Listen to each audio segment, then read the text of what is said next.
Hello everyone, it's Hawak Kamay. So for today's video, we're here at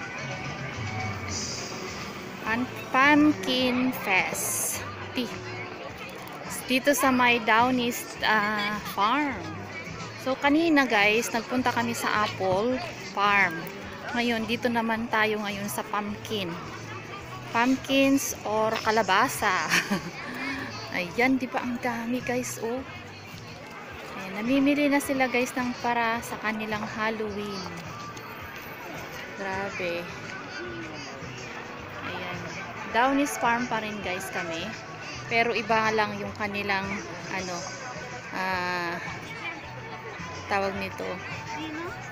Pick dito. Sa kabila ay apple, dito naman ay pumpkins. Di ba ang dami guys, oh. Tuwang-tuwa yung mga bata kasi namimili sila guys ng kanilang pumpkin na iuuwi. So, bibilhin yan guys. At meron din farm store sa loob. So, pasok tayo. Tingnan natin. Ayan, o diba ang dami guys, oh. Grabe, nag-enjoy din kami dyan. Nagsawa ako sa napakadaming pumpkins at saka mga decoration nila. So, usually ito guys, ginagawa nila once a year, every summer. And itong mga pumpkins, rene-ready nila yan before Halloween. So, nag-harvest na sila. Yan kasi ang tradition dito sa Canada, yung pumpkin at saka yung mga decoration pag Halloween. So, yung mga nagse-celebrate ng mga Halloween dito guys, meron yan sila sa harap ng bahay nila. So, yan yung sign, sa harap at loob ng bahay. So, alam na yung mga bata kung saan sila pupunta. Nangangaroling sila sa bahay-bahay na may mga decoration ng tawag nito, ng Halloween.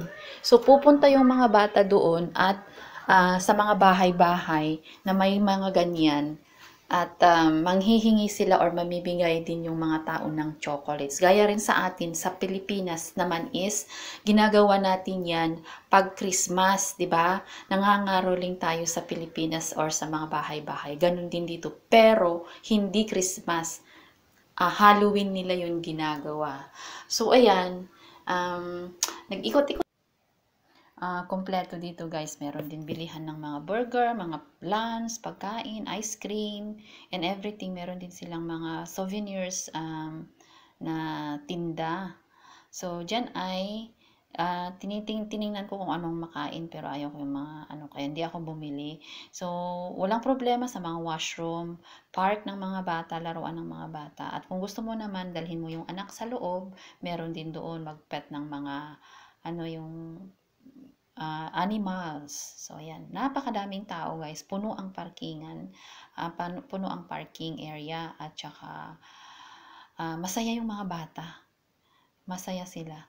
So, nag-ikot-ikot lang ako. And then, so, of course, yung mga pumpkin dyan tayo namasyal.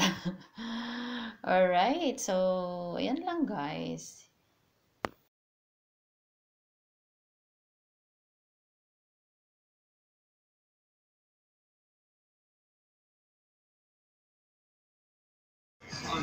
Corn stock straw labels. Ayan, $10 per bundle guys, oh. Garami or hay. Ayan. Parang sa atin lang guys, oh. Pero binibenta nila, ang mahal naman, $10. Gaano kalaki? Ay, hindi masyadong malaki. Ayan, ang garami guys, $10 per bundle. For sale. Hindi ba ang mahal? May entrance para sa yung mga animal sa loob. Malo. Scan barcode. Hindi ka man i-scan yung Ayan, ang dami. Mas maganda doon kasi malalaki ang mga Grabe ang tao, parang piyestahan guys, oh. Puno ang parking. Ayan, kasi yung mga may dito, mostly yung pumunta dito is yung may mga babies or mga bata. Kasi may mga animal sa loob. Kaya fiesta ang mga bata ngayon. Grabe, di ba? Grabe. Doon lang kami sa kabila galing sa apple picking namin kanina.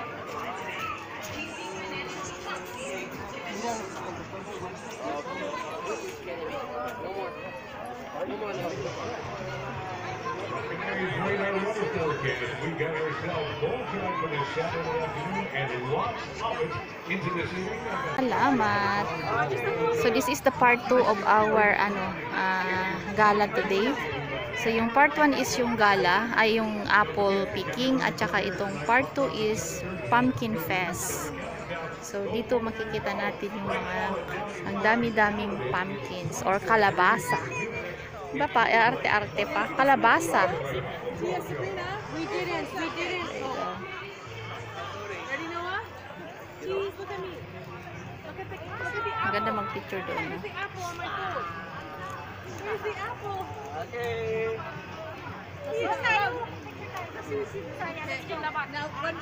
Alright.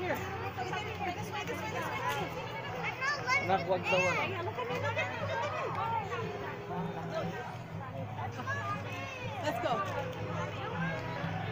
Gandang kunwari sumakay dyan sa kalesa. So, pumpkin is per pound. Any 3 for $35. Mahal, no? $35? Or ano? 0.40 per pound. Grabe, ang mahal. Pero ang mga puti kasi guys, talagang ano sila dito. Wala, ito yung isang kaligayahan nila pag sila ang kung may Halloween.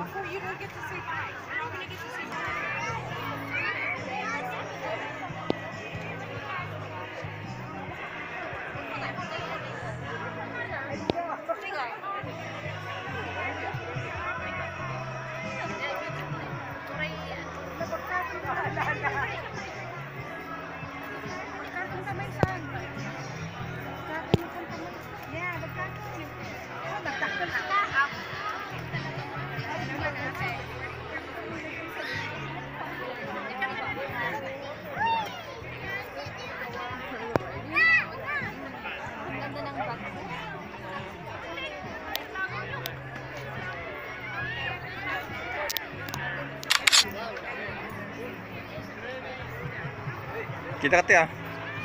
Kita ka toy.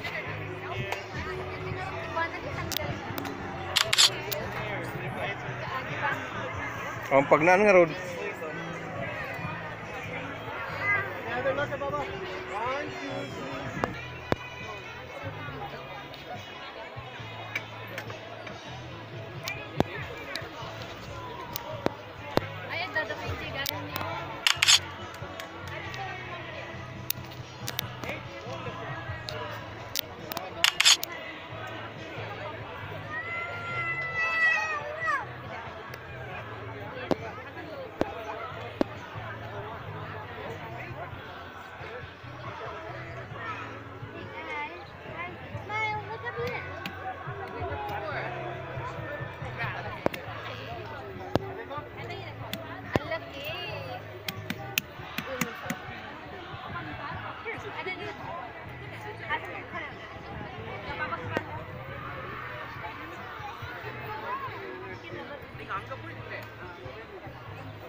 Karupam. Thank you. Mwah.